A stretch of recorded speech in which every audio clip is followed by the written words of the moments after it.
The New York Times is hyping, oh, what a shock, a big story tonight, based on, quote, printouts from Mr. Trump's IRS tax transcripts from 1985, I graduated from college then, and 1994 all the way to 94, showing large losses for various interests. Now, the question is, how did they obtain these records? Joining me now, Congressman Devin Nunes, ranking member of the House Intel Committee, Saul Weisenberg, former Whitewater Deputy Independent Counsel. Saul, does any of this matter? I mean, it's a big shock that the New York Times is desperate to bring up 30-year-old losses in Atlantic City, I guess. But does any of this matter? And how do they get tax transcripts, do you think? Well, two different questions. I suppose it matters to some people. Is anybody surprised now that Donald Trump lost a lot of money during the 80s and 90s, and that sometimes his actual records may not be congruent with what he said he made or lost? No, I don't think so. But I do think you put your finger on what may be the real news here is, once again, something was leaked that shouldn't have been leaked. According to that story, the Times said they got the tax documents from somebody who had legal access to them.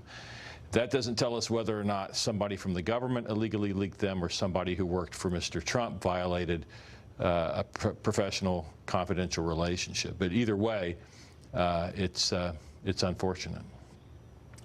Congressman Nunes, I have to get to another point. We had a big piece today and a big push by some in Congress to hold Bill Barr in contempt.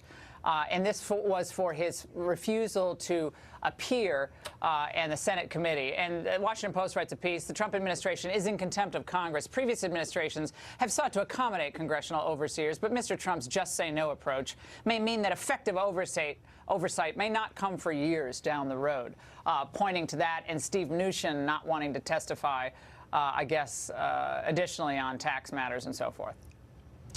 Well, I've got news for them about this subject, okay? I don't think that they wanted Barr to testify. They did not want him to show up. That's why they did what they did.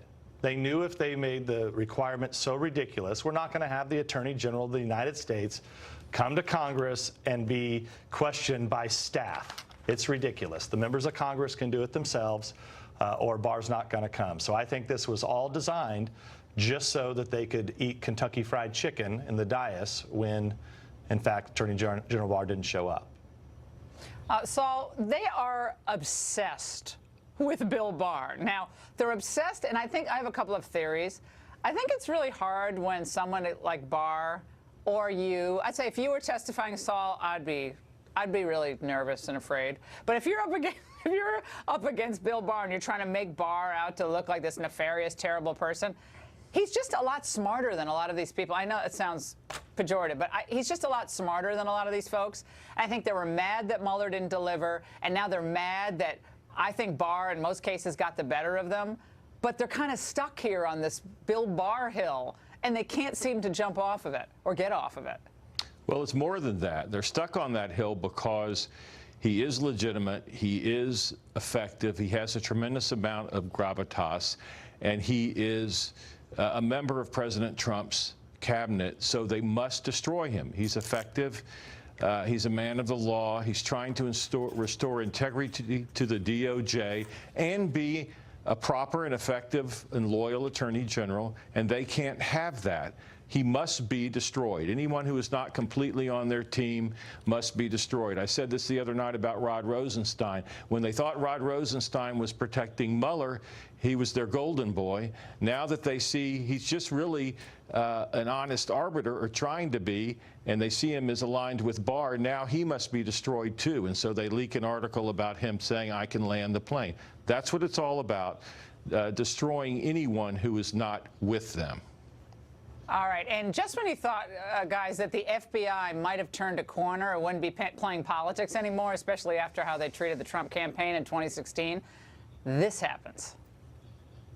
Do you believe that they're engaging in spying when they're following FBI investigative policies and procedures? Well, that's not the term I would use. There are lots of people who have different colloquial phrases. I believe that the FBI is engaged in investigative activity, and part of investigative activity includes surveillance activity of different shapes and sizes. Congressman Nunes, the deep state was exposed in 2016. We're going to learn a lot more. But now this semantic game with whether or not they spied in the Trump campaign, what's going on here with Chris Wray? Yeah, spying occurred, plain and simple, to any normal American out there. I believe what the FBI director is trying to do is his position really needs to be nonpartisan. He's there for 10 years. He's got 8 years left.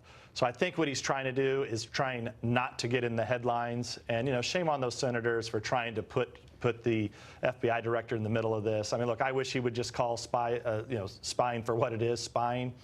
But look, the real facts have to come out in this case, and what we're trying to continue to get to the bottom of is how many spies were involved spying on the Trump campaign, and that's what we continue to try to get answers to in Congress. And every day that goes by, I think we get, you know, the answer becomes more and more people were doing spying, and what the director is trying to say is he's trying to say, was it legal or illegal spying?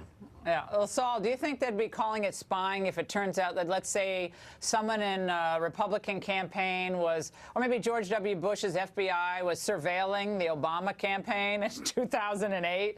And do you think they'd be calling it surveillance or spying? I have a feeling they'd be calling it spying, Saul. Laura, I don't think they would have much trouble calling it spying. But keep in mind what Attorney General Barr said. He said, look, this is a definitional thing. I'm not saying it's wrong. If it was properly predicated, it might be perfectly legitimate spying, but let's call it what it is. When you send somebody in undercover or under false pretenses to the presidential campaign of the opposing party, you're spying on them. Pure and simple. That's all it is. I know. This is ridiculous, this entire conversation. Great conversation, you guys. So thanks so much.